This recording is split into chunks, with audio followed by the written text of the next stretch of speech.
اعوذ باللہ من الشیطان الرجیم، بسم اللہ الرحمن الرحیم۔ حق ہے جواب دوں تجھے تیری زبان میں، پھر کچھ نہیں باقی رہے شر کی دکان میں۔ محترم ناظرین، السلام علیکم۔ اپنی بات کا آغاز حدیث مبارکہ سے کرنا چاہوں گا۔ حضرت علی کرم اللہ وجہ الکریم سے مروی ہے کہ فرمایا رسول اللہ صلی اللہ علیہ وآلہ وسلم نے، ان قریب میری امت پر ایک زمانہ آئے گا کہ اسلام باقی نہ رہے گا، صرف اس کا نام رہ جائے گا، اور قرآن کو رسماً تلاوت کیا جائے گا۔ مسجدیں آباد ہوں گی لیکن ہدایت سے بیگانہ ہونے کی وجہ سے وہ خراب ہوں گی۔ ان کے علماء آسمان کے نیچے بدترین مخلوق میں سے ہوں گے، فتنہ اور فساد ڈالیں گے۔ استغفر اللہ۔ آج شاہی دربار میں اسی فتنہ پرور فسادی ملعون شیطان مولوی جی ایم یعنی گریٹ لانتی غلام مجتبیٰ کو پکڑ کر لایا گیا ہے کہ جس نے پہلے بھی اپنے باپ کے ایک ہونے اور ماں کے نیک ہونے پر داغ لگایا تھا۔ آئیے اس کے جھوٹ، فتنہ، فساد اور ذکر اللہ سے دشمنی پر علمی نگاہ ڈالتے ہیں۔ اپنی ویڈیو کے شروع میں اس ملعون جی ایم یعنی گریٹ لانتی غلام مجتبیٰ نے سرکار گوھر شاہی پاک کے اسم مبارک کے ساتھ لفظ فتنہ استعمال کر کے اسم الہی کے ذکر اور ذکر قلبی سے لوگوں کو متنفر اور گمراہ کرنے کی غلیظ کوشش کی ہے۔ ملعون جی ایم یعنی گریٹ لانتی غلام مجتبیٰ کو بتانا چاہیں گے کہ ذکر الہی کرنا فتنہ نہیں ہوتا، ذکر قلبی کرنا فتنہ نہیں ہوتا، بلکہ یہ تو خالص توحید ہوتی ہے اور خوش نصیبوں کو عطا ہوتی ہے۔ فتنہ تو یہ ہے کہ جو آپ لوگوں کو اللہ کے ذکر اور اللہ والوں سے دور کرنے کی شیطانی ڈیوٹی کر کے نبھا رہے ہیں۔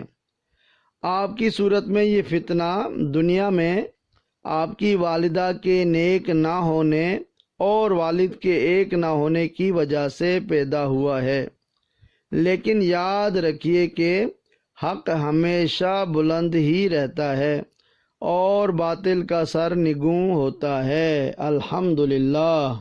محترم ناظرین، اس کے بعد اس ملعون جی ایم یعنی گریٹ لانتی غلام مجتبیٰ نے اپنے روحانی جسمانی باپ یونس کافر کی کفریہ باتیں شروع کر دیں جس سے ہمارا کوئی تعلق نہیں ہے۔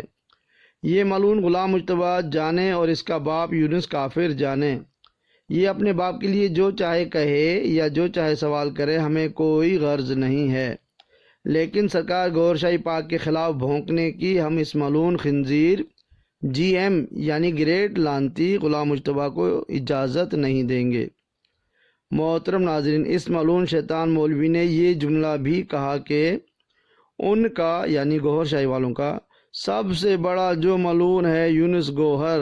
استغفر اللہ۔ ملعون جی ایم یعنی گریٹ لانتی غلام مجتبیٰ کو معلوم ہو کہ یونس کافر ہمارا نہیں ہے، وہ آپ کا اپنا ہی روحانی جسمانی باپ ہے۔ یقین نہ آئے تو اپنے شناختی کارڈ والے بیچارے مجبور اور معذور باپ سے جا کر پوچھ لو، سچ سامنے آ جائے گا۔ یونس کافر کو جو بھی سرکار گوھر شاہی پاک یا ان کی جماعت انجمن سرفروشان اسلام سے جوڑنے کی کوشش کرتا ہے وہ خالص حرامی مانا جاتا ہے، جیسے کہ یہ ملعون جی ایم یعنی گریٹ لانتی غلام مجتبیٰ ہے۔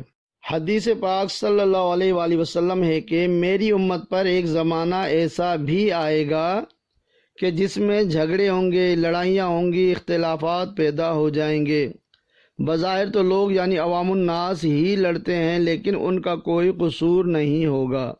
وہ اپنے علماء کی طرف رجوع کریں گے یہ معلوم کرنے کے لیے کہ آخر ان کے ساتھ یہ کیا ہو رہا ہے، وہ کیوں فتنہ اور فساد کا شکار ہو گئے ہیں۔ پس جب وہ اپنے علماء کے پاس رہنمائی کی امید سے جائیں گے تو وہ انہیں بندروں اور سوروں کی طرح پائیں گے، یعنی وہ علماء نہیں ہیں بلکہ سور اور بندر ہیں۔ استغفر اللہ، استغفر اللہ۔ محترم ناظرین، دیکھا آپ نے کہ ایک بار پھر بغض گوھر شاہی پاک میں اس ملعون جی ایم یعنی گریٹ لانتی غلام مجتبیٰ نے ذکر اللہ کی مخالفت کر کے بندر اور سور کا درجہ پایا، اور اللہ کے ولی سے بغض میں رب سے جنگ بھی کر بیٹھا اور جہنم کما لی۔ اسی لیے تو کہتے ہیں شان گوہر ہے یا کوئی پھر خاص ہے یہ سر، بغض گوہر میں پڑتی ہے لعنت خدا کی پھر، وما علینا الا البلاغ المبین۔